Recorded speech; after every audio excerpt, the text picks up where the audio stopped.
Patrice Lumumba, the betrayed dream of a united Democratic Republic of Congo.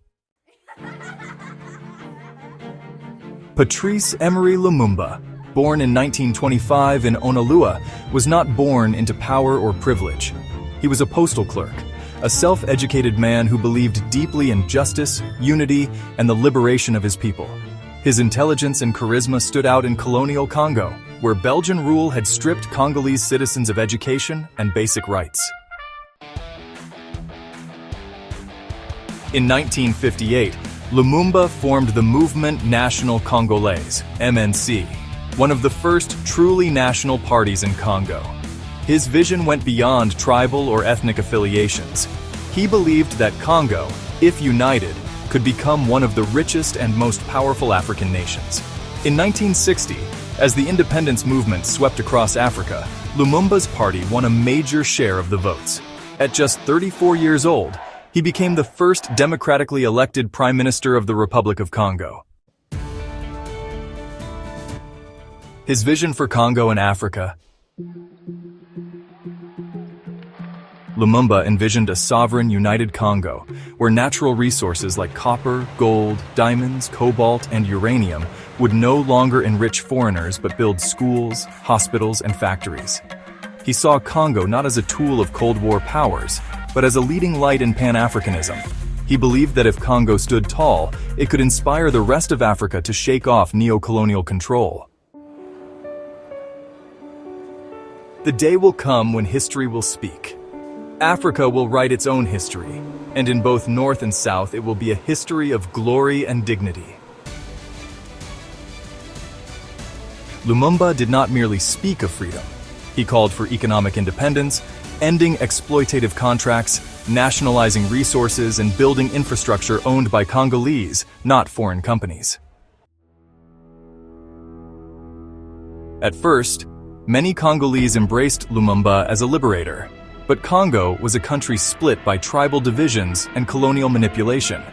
Belgian authorities had promoted tribalism to prevent unity, and after independence, they helped fan the flames of separatism. Some Congolese leaders, like Moise Tshombe of Katanga, a resource-rich province, were supported by Belgians and saw Lumumba as a threat to their regional power. Lumumba was admired by figures like Kwame Nkrumah and Gamal Abdel Nasser. Pan-Africanists viewed him as a genuine symbol of post-colonial strength.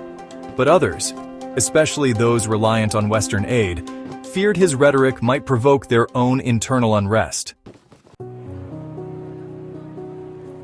Lumumba's refusal to bow to Western interests made him a marked man. When he reached out to the Soviet Union for help after the UN refused to intervene against Belgian-supported secession in Katanga, the CIA labeled him a threat.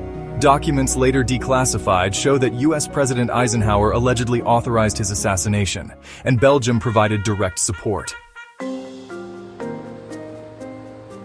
Congo held over 60% of the world's cobalt reserves, rich uranium deposits used in the Hiroshima bomb, diamonds, copper, gold, timber, and rubber. Lumumba aimed to nationalize the mining sector and Belgium's indirect control of Congo's economy, use resource revenues to build public infrastructure and education, and create a Pan-African banking and development network. But these plans threatened billions in Western profits.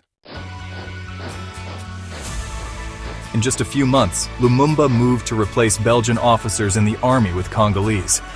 He pushed for the Africanization of the civil service and called for an end to tribal divisions, focusing on national identity. However, within weeks of independence, Congo faced a mutiny in the army, provoked partly by Belgian officers. There was secession in the mineral-rich Katanga region, direct Belgian military involvement, and international refusal, especially from the UN, to assist Lumumba in stopping the chaos. When Lumumba turned to the USSR for help, it was used as a pretext for labeling him a Soviet puppet, despite him remaining non-aligned. The fall of Lumumba was a tragedy crafted from both within and without. External forces. The CIA, Belgian officials and multinational corporations feared he would nationalize resources. Declassified documents confirmed the US saw him as a threat and wanted him removed. Belgium provided logistical and financial support to his enemies. Internal forces. Colonel Joseph Mobutu, once Lumumba's protege, was bribed with Western backing to take power. Mobutu staged a coup and placed Lumumba under house arrest. Tribal rivalries and fear stoked by colonial leftovers fractured national unity. Moise Tiombe's Katanga leadership was bankrolled by Belgium to maintain access to Congo's mineral wealth. Betrayal. Lumumba was captured while trying to escape to rally support in the east. He was beaten, tortured, and executed in Katanga on January 17, 1961. His body was dismembered and dissolved in acid, an attempt to erase him from history. Belgium only admitted involvement in 2022. The CIA's role remains a haunting case study in foreign subversion. No. After his death, Congo descended into decades of dictatorship under Mobutu Sese Seko, who looted the country, reversed nationalization, and aligned with Western powers. Congo's immense wealth was drained while most citizens remained impoverished.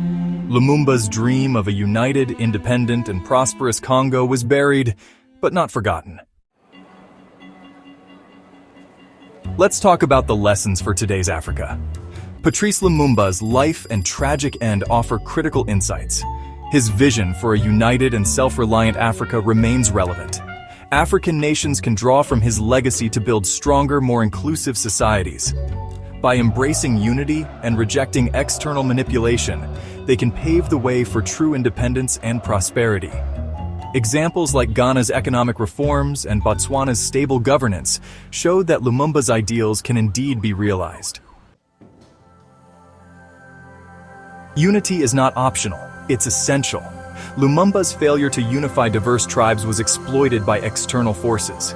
Today, Rwanda's recovery under unity policies post-genocide is a modern example of what Lumumba envisioned. Control of resources must be strategic. Like Lumumba, leaders who try to nationalize or negotiate better terms, such as Gaddafi, are often targeted. African nations today must use Pan-African platforms, like the African Continental Free Trade Area, to negotiate collectively. Know the enemy? Neocolonialism is real. Young Africans must study Lumumba to understand how aid, diplomacy, and intelligence agencies can be tools of control. Build institutions before dreams. Lumumba had a great vision, but weak institutions left him vulnerable. Long-term success requires rule of law, strong military, and internal cohesion. Guard our leaders. Lumumba was assassinated with help from inside Congo. Africa must protect visionary leaders, not sell them out for short-term gain.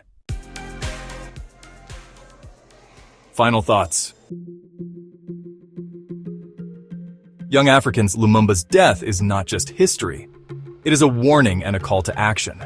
Ask yourself, who profits when African nations fail? What would a united, resource-powered Congo have meant for Africa? Why are leaders who love their people the ones who die young? Lumumba's vision died. But it must be reborn, not in one man, but in millions of you. The struggle continues. Africa must write its own story.